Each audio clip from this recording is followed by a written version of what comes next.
coach told me I can never miss a Monday. Hey, look, it's never miss a Monday. Hey, look, it's never miss a Monday. Hey, look, it's never miss a Monday. Coach told me I can never miss a Monday. Hey, look, it's never miss a Monday. Hey, look, it's never miss a Monday. Wine on Saturday, wine on Sunday. But coach told me I can never miss a Monday.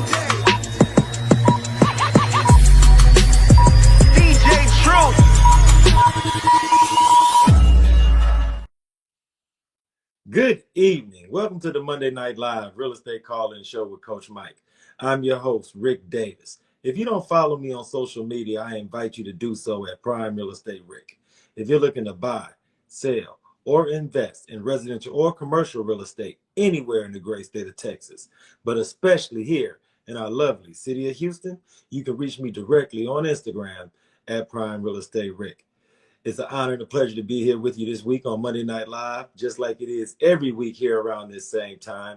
And I want to urge everyone who's checking us out live on YouTube and Facebook to get involved in today's show. Get in that comment section. You can leave myself or Coach Mike a relevant real estate question, and you never know, our super producer may very well choose your question to be answered on today's show. Without any further ado, I'd like to introduce my co-host. He is not only a highly successful real estate broker, he is the co-founder of Brooks and Davis Real Estate Firm. I want to thank him so much for sitting in with us this week, just like he does on every edition of the Monday Night Live Real Estate Call-In Show. I'd like to introduce to our audience, Mr. Michael G. Davis. How you doing, Coach Mike? What is going on, people? Man, super excited to be here. Prime Real Estate Rick, another Monday. Man, let's do it. Hey, man, I wanted to make sure I asked your permission before I changed your introduction. I've thought about, do we lead with the president of the HBREA? Do we talk about the co-founder of Brooks and Davis Real Estate Firm? Do we talk about your mentorship, your training, and everything that you do in the real estate space? But to be totally honest and very sincere, thank you so much, Coach Mike. Man, how has everything been going in your world? What's been going on in the world of Brooks and Davis Real Estate Firm? No, man, you know what, man, it was rough this first 4 months, brother. So, you can also add on there newly graduate of the Goldman Sachs 10,000 Small Business Cohort 41. You can add that in there as well. So, although I've been in business for the last 20 years, Rick, I never had formal business training. And when you build a business like that, you can imagine there may be some holes or some gaps in your business. So going through that Goldman Sachs program really helped, bring to the surface these holes. So now I got me a game plan, man. We're going to plug those things. We're really going to scale this thing to the next level. So graduated. My class voted me to give the graduation speech. So was able to do that last Thursday, man, and go right into this Easter weekend, right out of Realtors Week, as you mentioned before, president of Houston Black Real Estate Association. So, man, I finally got a little sweet spot in my year to at least breathe a little bit, man. I thank you so much for being so transparent, because I think one of the things foundationally about this particular show that I'm so proud to be a part of is that we don't only answer questions from the real estate community at large, but you also share so many of your experiences. Mm-hmm. This isn't the first time that you've come to the show and talked about how you've learned new things, you've bettered yourself, you share best practices. So could you just talk a little bit about the value of someone with your amount of experience, someone who's been serving as a real estate leader for so long, still being able to share those best practices in an environment like the Goldman Sachs program? No, man, I think that's a great question, Rick. One of those things, the reason I like coaching and teaching is because I love learning, right? Curiosity breeds growth. So I'm always looking to learn more. And with the level of impact that I envision, I know there's things that I don't know. Like, I don't know enough to be the CEO of the brokerage that's the number one in production and profitability in the state, or period, right? I don't know enough to be the CEO of an organization that helps satisfy 1 million real estate needs, which are things that we aspire to. So because of that, I'm always looking to become the person that is leading that type of organization, so we can build that kind of organization. So and I think it's just going to be one of those things, because the desire is so big. It's going to put me in this perpetual need for growth, and that's just a good space that I like being in. No, and that's I agree totally. And one of the things that's most impressive about everything that you just laid out for us is the intentionality of it all. Mm-hmm. How even though you are wearing several hats, and you talked about how you scheduled out your day, your week, your quarter, your year, you still have found time and seen the benefit and value of carving out time for these type of programs. So just talk about where that intentionality came from. And is this something that you try to impart upon the members of our team at Brooks and Davis Real Estate Firm to be intentional as far as continuing education, learning, mentoring, and sharing those best practices? No, absolutely, Rick. It's just one of those. You gotta be hungry, right? Les Brown says you gotta be hungry, right? Like you gotta be hungry, right? I'm actually reading a book right now called by Angela Duckworth. It's called Grit, right? And I haven't gotten through all of it just yet, but it seems like pretty much the premise is that she's looking at talent and how we've been socialized to take talent, and we have this attractiveness to talent. But when you really look at highly successful individuals, it's not their talent, it's grit. So she's trying to define out what this grit, this work, this effort, this work, right? And I think when it comes to me, and when it comes to imparting into our agents at Brooks and Davis, for you to be successful, like I really feel like real estate is like the epitome of, it ain't about talent, right? It ain't about what you know. It ain't about pedigree. It ain't about your circle of influence. It's about who's willing to do the most work. Right. Like, are you willing to do the work? Are you willing to outwork your competition? Are you willing to have the most perseverance? Like, are you willing to never give up regardless of the circumstances and have no excuses? Like, are you willing to do whatever it takes? Like, real estate is the environment, it's the atmosphere that's perfect for people that have grit. That's perfect for people that are hungry. Right. And I hate to say, it's so many people that are gravitating into our industry, Rick. They're not hungry though, right? There's not enough hungry people gravitating into our industry. I agree. And that's something that we talk about offline. We talk about online. We talk about over at the Brooks and Davis Training and Education Center, because there has been such an influx of a new generation of entrepreneurs, business owners, and real estate professionals, that I hope all the members of our audience can like this episode, subscribe, share this episode, because these tidbits and these nuggets that you're sharing as a broker, as a graduate of the Goldman Sachs Business Mentorship Program, these are things that if you're a new agent, if you are a seasoned agent, these are all the things to add to your utility belt to ensure success. So thank you so much, Coach Mike, for bringing these things back to the Monday Night Live Real Estate Call-In Show audience. And I know everyone in the audience is really excited to hear how someone as knowledgeable as yourself can answer this week's questions. So if you're ready, Coach Mike, I really am honored and privileged to present question number 1. Let's do it. Coach Mike, what's a practical way to handle time-consuming clients who aren't ready to commit? Rick, there's so much. There's so much in that, right? There's so much in that. I guess first I'm gonna start by saying this. If they're not ready to commit, they really shouldn't be a client, right? Let's start there, right?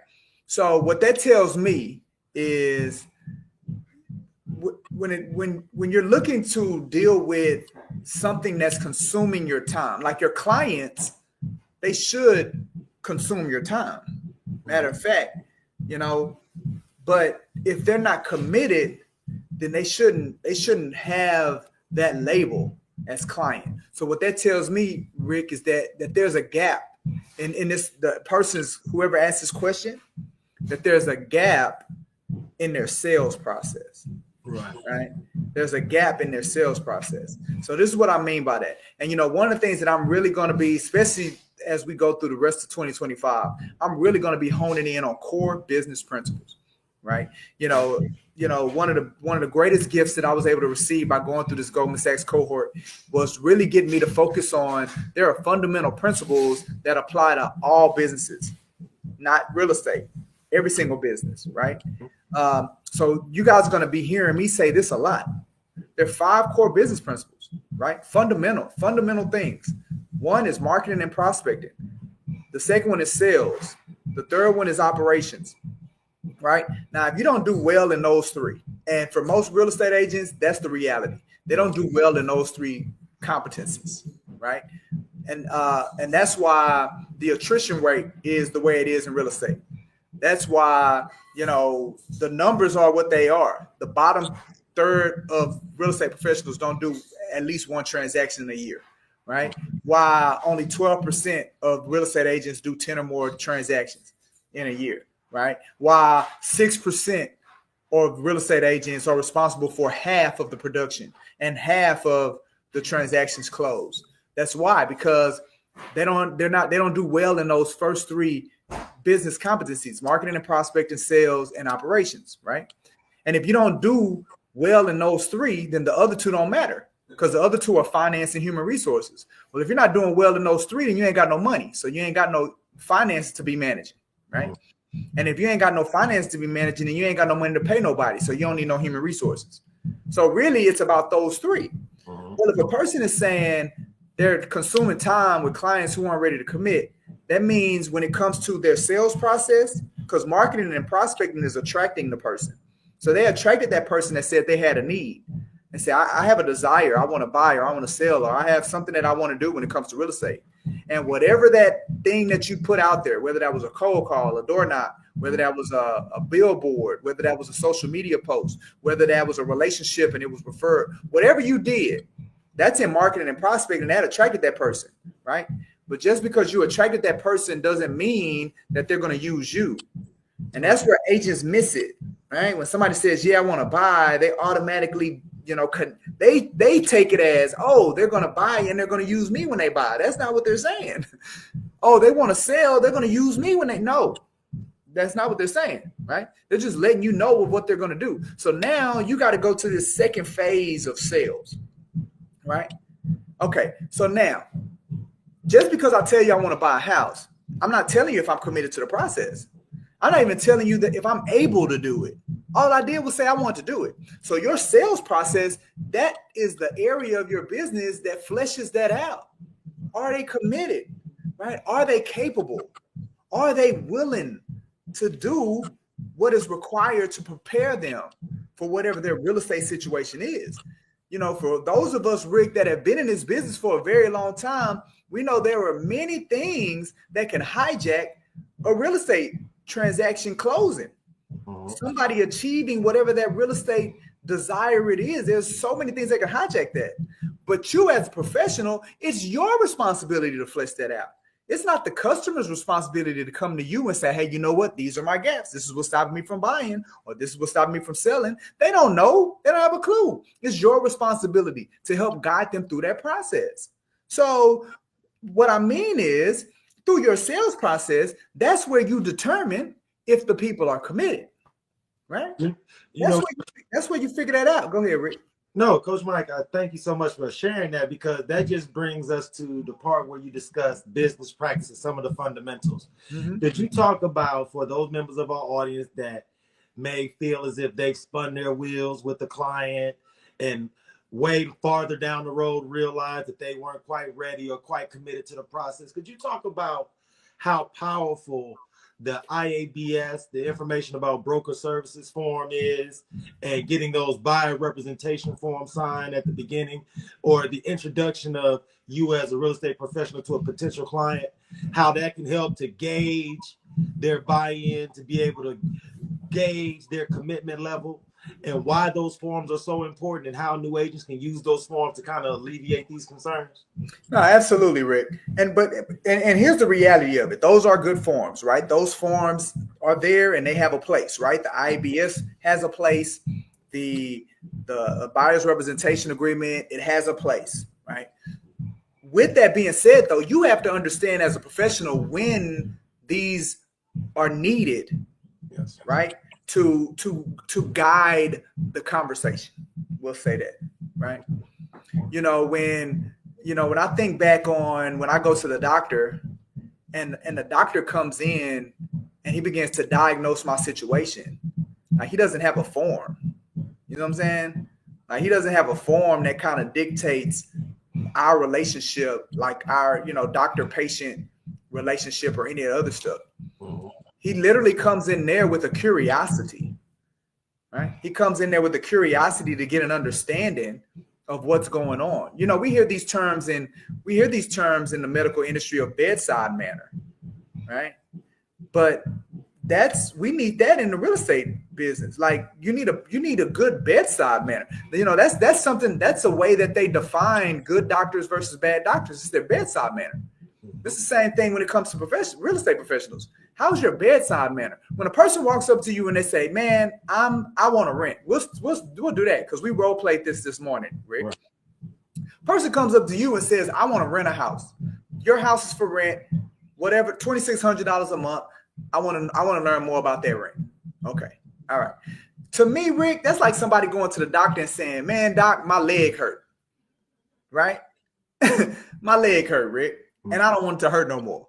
These people coming and saying, "You got this property for rent, I want to rent that." Well, the doctor don't just say, "Oh, your leg hurt," and take you at your word, and then just say, "You know what, your leg hurt. This is what you need to do." Right. Doctors don't do that. But guess who do that? People come up to us and say that they want something. "Oh, I want to rent that." "Oh, okay. Well, you just need to fill this application out.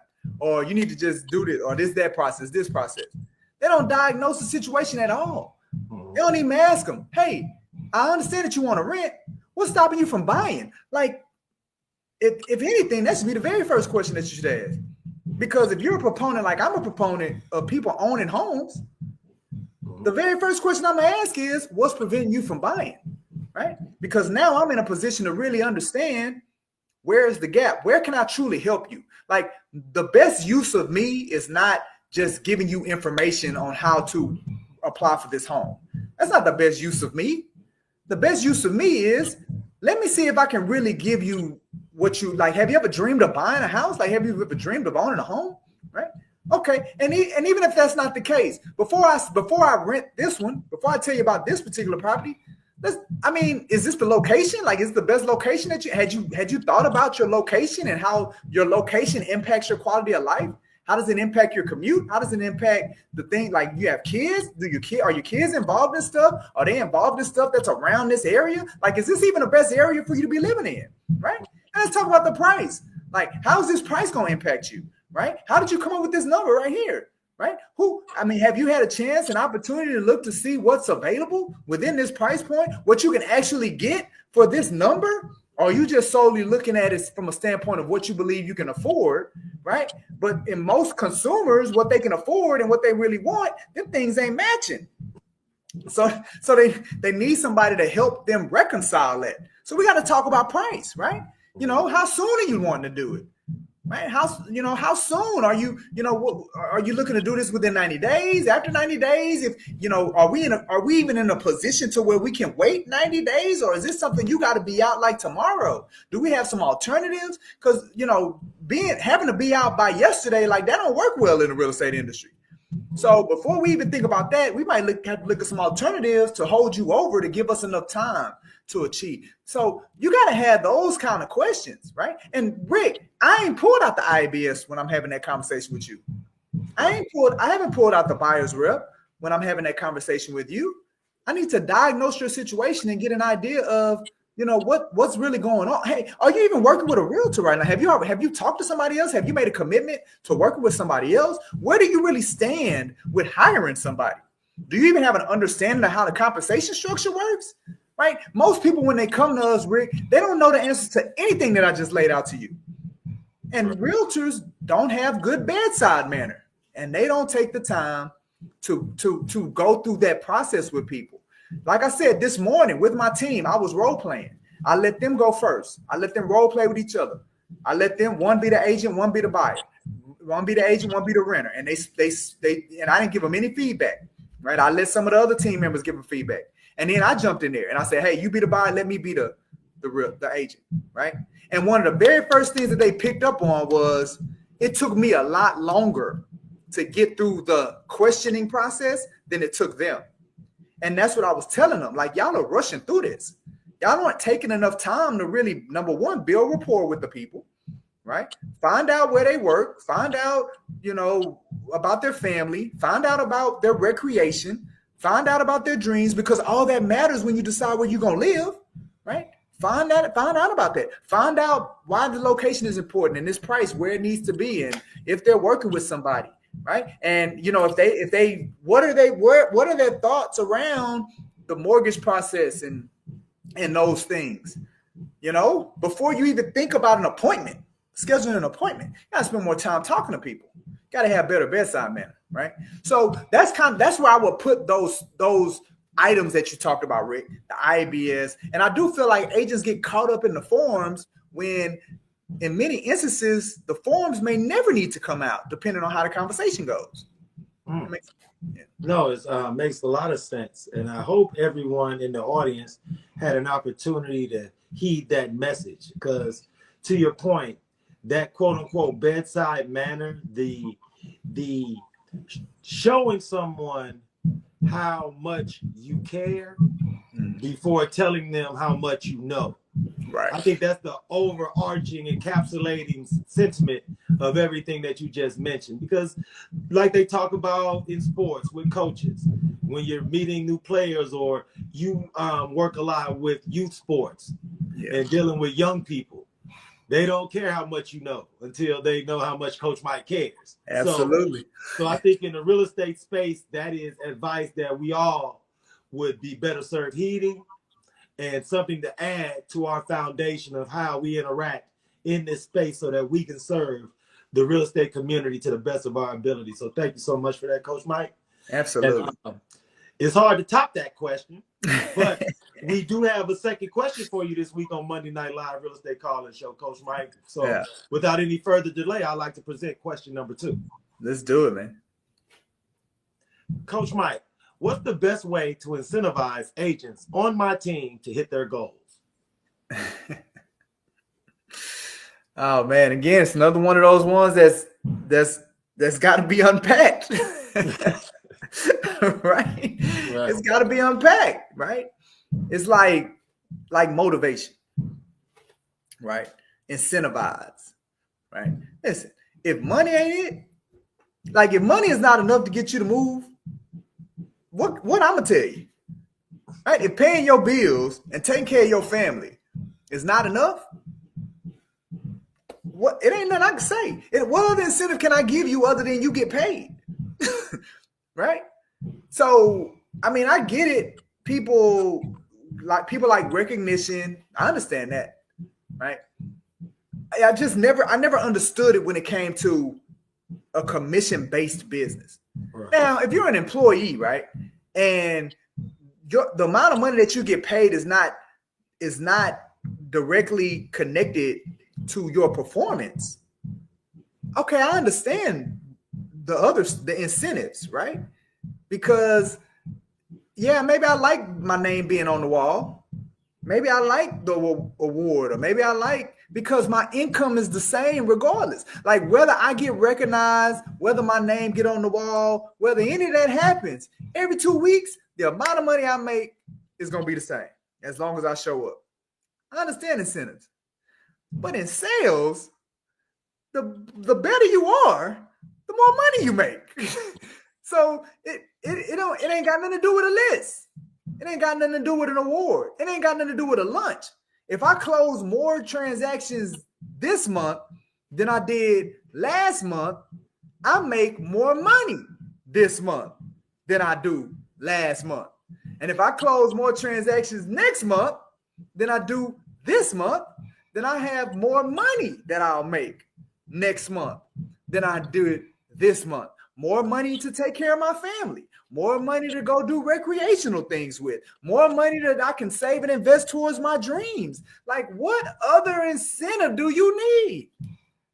I never understood that part. So the way that I look at it, Rick, is that if an agent comes to my team and they're not incentivized or motivated by making more money, I don't have anything for them. Unfortunately, like I hate to be that candid, but that's the reality of it. My peer review.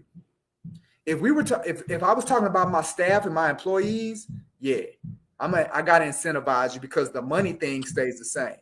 But for my commission-based people, if your potential to make more money next month ain't enough to get you going to hit it, I ain't got nothing for you.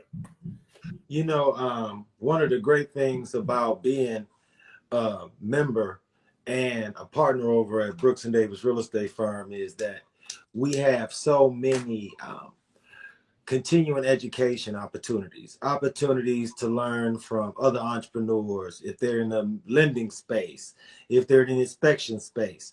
And one of the things that I picked up by sharing best practices, being in these spaces, networking, is that sometimes even in real estate, motivation and inspiration can ebb and flow. It can go up and down. And for those real estate professionals that I have the pleasure of mentoring and the responsibility of motivating and inspiring, one of the things that I found to be really important is letting those new agents know that this and these rules and these steps can work for you. I think sometimes from a confidence standpoint, Coach Mike, sometimes, especially in a content creation space, especially in a space where you're sharing, you're educating the masses. Sometimes the person that we as entrepreneurs see in the mirror, we don't always think will translate to the consumer public. Yeah. So to your earlier point, if it's not a money thing, because I think everyone who decides to go down this path of entrepreneurship, being a business owner, being a licensed real estate professional, there are always financial goals that we all have. I just think sometimes, especially when someone like you, Coach Mike, lays out a straightforward blueprint of A to Z, what you need to do to be a successful real estate pro, I think the only disconnect that someone may have who has access to you and your knowledge is the confidence that this will work for me. Well, let me jump in there, Rick. So, you know, I love the word, you used a word that we can have a different conversation about, right? So to the question, it was incentivize. I'm saying that don't work, right? And I'm gonna stand on that. I'm standing on business when I say that. All right. Right. Incentivize, I don't know. Incentivize, I'm gonna stand on business. Right. Now, inspiration though, I get that, right? Because this business is hard, right? And you can be bought in to it and you could be committed, yet you still have those apprehensions and that confidence. So, and it does help when you have somebody that believes in you. Like this Saturday, I was literally taking my son to his baseball game and I was on the phone with one of my agents, right? And so much potential. And I tell them so much potential, right?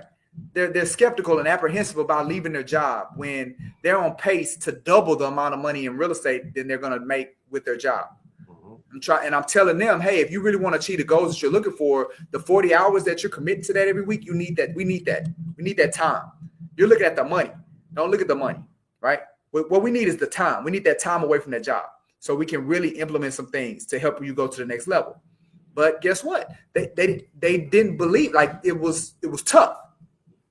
And one of the things that I said to them, Rick, was I was like, look, I believe in you. I say, but I can't believe in you more than you believe in yourself. And you know, and when I said that to him, Rick, I think it hit. You know what I'm saying? Like there's certain things that, and in those moments of inspiration, that's what I'm saying. Inspiration and incentive is different. Yeah. Those moments of inspiration, like he's right. Like he sees it. Like I mean, come on, man. If he, even if it ain't enough for me, man, the fact that he believe in me so much, I can rock with that, right? So yeah, I do feel like, especially new agents, they need somebody that cares enough about them, that knows what they're talking about, that's willing to inspire them to not give up, right? To inspire them to keep pressing forward, right? Yeah, in those moments, it's not about the money, right? But what I do know though, Rick, is that if it's not about the money in any component, it ain't gonna work. Not this business. I agree totally, man. This episode of Monday Night Live has given us an opportunity to really expound on some topics that I believe that are more nuanced than just basic level questions. So thank you so much for enlightening us with your experience, because sometimes these questions and answers can be quite nuanced. They're not always black and white. And you've done a great job of illustrating those gray areas for us so that you don't have the paralysis by analysis. I know it's one of those things you always tell people in real estate, you got to have real estate conversations. Right. You got to get out there and make it happen. There's no perfect strategy. There's no perfect time. There's no perfect pitch. It's like you got to get out there, trial and error. But the more logs you stack up, you'll be able to build a great fire and get your real estate career going downhill and gaining momentum quickly. So yeah, appreciate you so much, Coach Mike. For those members of our audience who are checking out the Monday Night Live Real Estate Call-In Show for the first time, and they're going to hit the like and subscribe button and make sure that they dial in with you every week for this same information and motivation. Do you have any final words to wrap up this week's show for the audience, Coach Mike? No, absolutely, Rick. I do have some final words. The one thing I know real estate is that as long as you keep doing this one thing, I really feel like this is the silver bullet. As long as you keep doing this one thing, no matter what else happens, as long as you keep showing up, especially when you have a broker that is going to coach you, train you, mentor you, provide you with resources, provide you with relationships, motivate you, inspire you, that's going to show up for you. As long as you have that, as long as you keep showing up, it's going to click. At some point, it's going to click. Now, I don't know how long it's going to take, but as long as you keep showing up, I don't care how smart you are. I don't care what background you come from.